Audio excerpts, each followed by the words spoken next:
oxygen. You need to breathe in order to stay alive. For your body to stay alive, you need oxygen.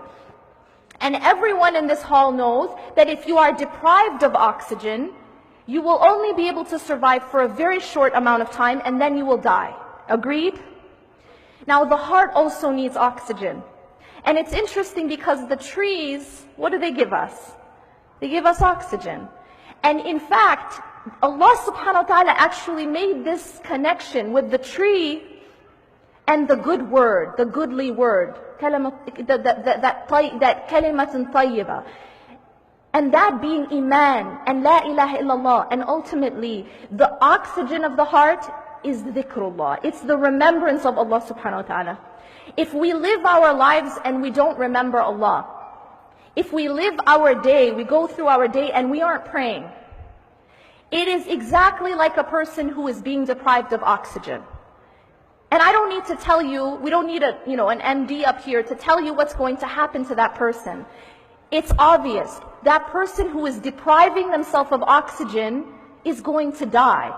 And this is the state of those people's hearts who are not praying, or who are abandoning salah, or who are, they're not praying on time, or they don't have a connection with the words of Allah, the book of Allah.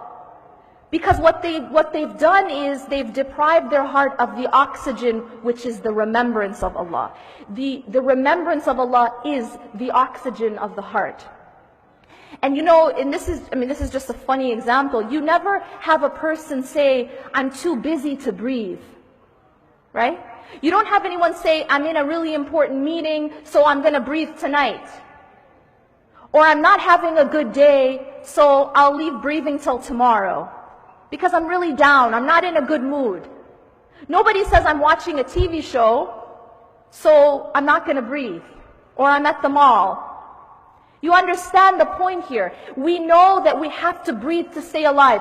And it does not matter where we are, or in what state we are in, or in what condition we are in. Even when you're in US airports, you still breathe, right? Yeah?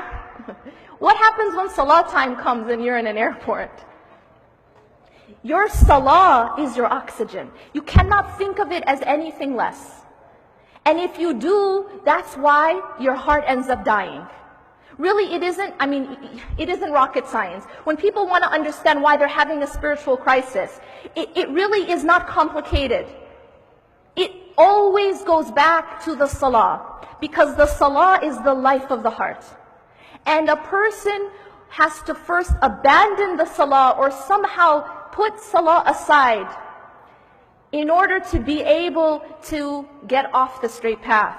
So the salah becomes a protection, and it is also the life of the heart.